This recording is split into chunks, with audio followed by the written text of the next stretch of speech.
Line रोकना है, उसके लिए हमें रोजगार की व्यवस्था जो भी हो सकती है। देखिए, एक बार बदलने की जरूरत है। अगर आपको लगे कि नहीं सही होना, अच्छे नहीं तो हम नहीं बदलेंगे। हम ये नहीं कह रहे कि हमें रेगुलर कर देना, आप एक बार बदल के तो देखो बिहार बदलता है। हमने कभी बिहार को बदला ही नहीं, हमने अपने सोच में कभी बिहार को बदलते हुए देखना नहीं चाहिए, इसलिए शायद बिहार अभी तक नहीं बदला। और हमारे तेजस्वी भैया का संकल्प है और हमारे पूरे महागठबंधन का संकल्प है, और मुझे लगता है कि पूरे बिहार का ही संकल्प है। गाली से बहुत चूते हैं, बिहारी शब्द जब आता है तो लोग गाली के हिसाब से बोलो।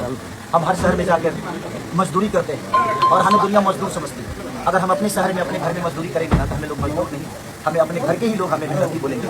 और शाम को अपने पिता के साथ अपने पिता का आशीर्वाद लेंगे, अपनी पत्नी का प्यार पाएंगे, अपने बच्चों को पुकारेंगे, अपने बच्चों को प्यार भी करेंगे, भाई भी सब करेंगे, अपने बच्चों के साथ रहेंगे। और शायद हम लोग का जीवन अपने फैमिली के साथ और बिहार एक नया बिहार की तरफ जा रहा है।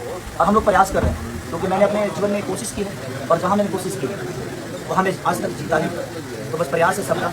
और छपरा की जहाँ तक विकास का बात है तो मैं अब कोशिश करूँगा कि सिर्फ छपरा ही नहीं बल्कि पूरा बिहार बदले और पूरा बिहार का एक ऐसा चेहरा हो ताकि दुनिया देखे तो कहे कि हाँ यार क्या बिहार था, क्या से क्या। देख सकते हैं कि खेसारी लाल यादव से सवाल किया जा रहा है। जी हाँ, खेसारी लाल यादव आपको पता होगा कि छपरा से लड़ रहे हैं, वो भी विधायकी के चुनाव आरजेडी से। मीडिया लोग बहुत सारे वहां पे पहुंचे हुए हैं और देख सकते हैं बहुत बड़े बड़े लोग पहुंचे हुए हैं और बहुत सारे सवाल किए जा रहे हैं। इसमें हर सवालों को जवाब खेसारी लाल यादव अच्छे से दे रहे हैं। जी हाँ, खेसारी लाल यादव जितना पढ़ाई हो, जो भी हो, बेरोजगारी हो, सारे पे बात कर रहे हैं। इस तरह से एक नए नेता को आवाज उठाना चाहिए, बातों पे रखना चाहिए, जो कि लोगों में तकलीफ है, समस्याएं हैं, उस पे खेसारी लाल यादव खुल के बात कर रहे हैं। तो क्लियर हुआ है खेसारी लाल यादव को मिल चुका है। जी हाँ, खेसारी लाल यादव को आरजेडी की तरफ से मिल चुका है और इस बार लड़ने से कोई भी नहीं रोक सकता है और शायद जीतने से भी कोई नहीं रोके। खेसारी लाल यादव का इंटरव्यू पहला, जी हाँ, पहला इंटरव्यू देकर आप सभी को कैसा लगा। और एक और बात आपको बतला दूं कि खेसारी लाल यादव अगर जीतते हैं तो भोजपुरी इंडस्ट्री के सबसे पहला विधायक होंगे। बार में आपको क्या करना है नीचे कमेंट में बता, वीडियो को एक लाइक करें, चैनल को सब्सक्राइब कर ले, फेसबुक इंस्टा पे है तो फॉलो करके जुड़ जाइए।